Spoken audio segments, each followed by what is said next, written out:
गुलबर्गा शहर से एक बड़ी अपडेट आ रही है। कांग्रेस एमपी कैंडिडेट श्री राधाकृष्ण दुडमनी ने आज नॉमिनेशन फाइल किया। इस मौके पर कर्नाटका के deputy chief minister Shri DK Shivakumar और दीगर कांग्रेस लीडर मौजूद थे। Gulbarga district incharge minister Shri Priyank Kharge, doctor Ajay Singh, doctor Sharan Prakash Patil, north MLA Shrimati Kaneez Fatima madam भी मौजूद थे और कार्यकर्ता और दीगर अवाम मौजूद थी। मजीद मालूमात के लिए देखते रहें न्यूज़ टाइम कर्नाटका। अगर फेसबुक पर देख रहे हैं तो पेज को फॉलो करना ना भूलें, अगर यूट्यूब पर देख रहे हैं तो चैनल को सब्सक्राइब करना ना भूलें। जय हिंद, जय Karnataka. NA farmers for sale. Fire easy installment. More detail contact Bhumi Builders and Developers. Mobile number 9972781789. Office address Basesha Colony Kalburgi. Radhakrishna ದುಡ್ಮನಿ ಅವರನ್ನ ಇವತ್ತು ನಾವು ಆಯ್ಕೆ ಮಾಡಿದ್ದೇವೆ ಹೊಸ ಮುಖನ. ಇಡೀ ಪಕ್ಷ ಬಹಳ ಒಮ್ಮತದಿಂದ ಜನರು ಪಕ್ಷ ಭೇದವನ್ನು ಮರೆತು ನಮಗೆ ಒಂದು ದೊಡ್ಡ ಸಂದೇಶವನ್ನು ಕಳಿಸಬೇಕು ಅಂತೇಳಿ ತೀರ್ಮಾನ ಮಾಡಿದ್ದಾರೆ. ಒಳ್ಳೆ ಶುಭ ಮುಹೂರ್ತ, ಶುಭ ಗಳಿಗೆಯಲ್ಲಿ ನಾವು ನಾಮಿನೇಷನ್ ಅನ್ನು ಸಲ್ಲಿಸಿದ್ದೇವೆ. ಬಹಳ ಆತ್ಮವಿಶ್ವಾಸದಿಂದ ನಮ್ಮೆಲ್ಲ ಕಾರ್ಯಕರ್ತರು ದುಡಿತಾ ಇದ್ದಾರೆ.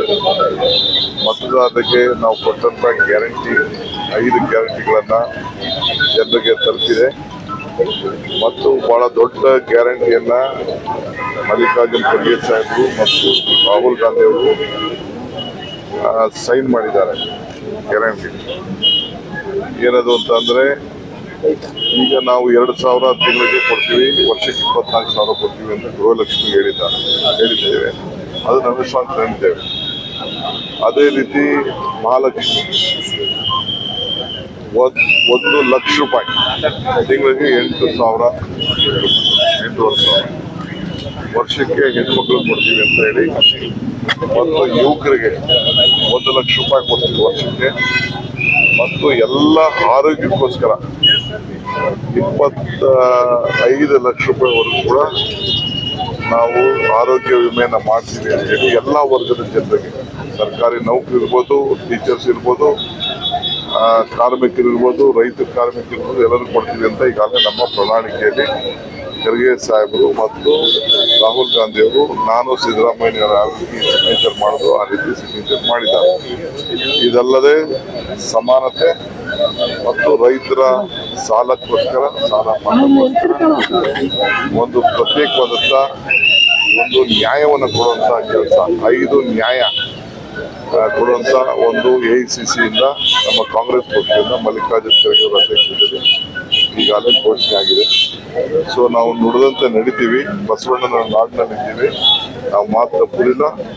ಜನ ಈಗಾಗಲೇ ನಾವೇನು ಕರ್ನಾಟಕದಲ್ಲಿ ಕೊಟ್ಟಿದ್ದೀವಿ, ಇಡೀ ದೇಶದಲ್ಲಿ ನಮ್ಮನ್ನು ನೋಡ್ತಾ ಇದ್ದಾರೆ, ನಾವು ಇಂಪ್ಲಿಮೆಂಟ್ ಮಾಡ್ತೀವಿ. ಈಗ ಮೋದಿ ಅವರು ಪ್ರಮುಖವಾಗಿ ಕಲಬುರಗಿನೇ ಟಾರ್ಗೆಟ್ ಮಾಡ್ಕೊಂಡಿದ್ದಾರೆ, ಹೀಗಾಗಿ ಮೊದಲು ಇಲ್ಲಿಂದಲೇ ಕ್ಯಾನ್ವಾಸ್ ಸ್ಟಾರ್ಟ್ ಮಾಡಿದ್ದಾರೆ. ಯಾಕೆ ಇಲ್ಲಿ ಕ್ಯಾನ್ವಾಸ್ ಮಾಡೋದು ಅಂತಂದ್ರೆ, ಅವ್ರಿಗೆ ಗೊತ್ತಿದೆ ನಾವು ಸೋಲ್ತೀವಿ ಅಂತ. ಅದಕ್ಕೆ ಯಾರು ಸ್ಟ್ರಾಂಗ್ ಇರ್ತಾರೆ ಅವ್ರಿಗೆ ಟಾರ್ಗೆಟ್ ಮಾಡ್ತಾರೆ. ಅವ್ರು ಏನೇ ಟಾರ್ಗೆಟ್ ಮಾಡಿದ್ರು ಆ ಅಧ್ಯಾಯ ಮುಗಿತು. ಈಗ ಹೊಸ ಅಧ್ಯಾಯ. ಈಗ ನಮ್ಮ ಕಾಂಗ್ರೆಸ್ ಪಾರ್ಟಿ, ನಾನೇ ಇಲ್ಲಿ ಪಕ್ಷದ ಅಧ್ಯಕ್ಷರಾಗಿ ಇಲ್ಲಿ ಬಂದಿದ್ದೀನಿ, ಗೆಲ್ತೀವಿ. ಅವರ ಹೆಜ್ಜೆ ಈಗ ಪಾರ್ಲಿಮೆಂಟ್ ಅಸೆಂಬ್ಲಿನೂ ಕೂಡ ಇದೇ ರೀತಿ ಬಂದಿರೋ, ಎಲ್ಲ ಕಡೆ ಪ್ರಚಾರಕ್ಕೆ ಬಂದಿದ್ರು. ಸೋತ್ರು 136 ಸೀಟ್ ನಾವು ಗೆದ್ದು.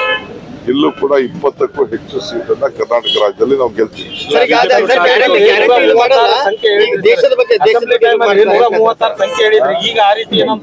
ಖಂಡಿತ ಹೇಳ್ತೀನಿ, 20ಕ್ಕೂ ಹೆಚ್ಚು ಬರ್ತದೆ ಅಂತ ಹೇಳಿದ್ರಿ. ಈಗ ನಾನು ಬರ್ತೀನಿ, ಎಲ್ಲ ಕಡೆನೂ ನಮ್ಮ ಹಳೆ ಭಾಗದಲ್ಲ ಮುಗಿಸ್ಕೊಂಡು ಇಲ್ಲಿಗೆ ಬರ್ತೀನಿ. ಬಂದ್ಮೇಲೆ ನಿಮ್ಮ ನಂಬರ್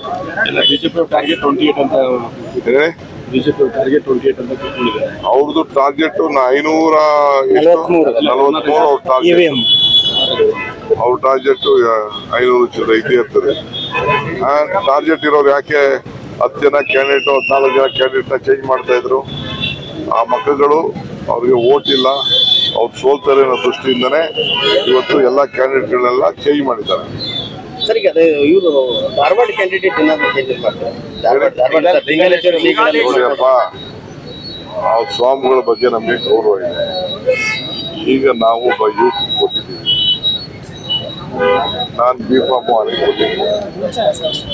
ನಾವೇನು ಗೌರವ ಕೊಡಬೇಕು, ಹಿರಿಯರಿಗೆ ಏನು ಕೊಡಬೇಕು, ಧರ್ಮಪೀಠಗಳಿಗೆ ಏನು ಗೌರವ ಕೊಡಬೇಕು, ಆ ಕೆಲಸ ನಾವು ಮಾಡ್ತೀವಿ.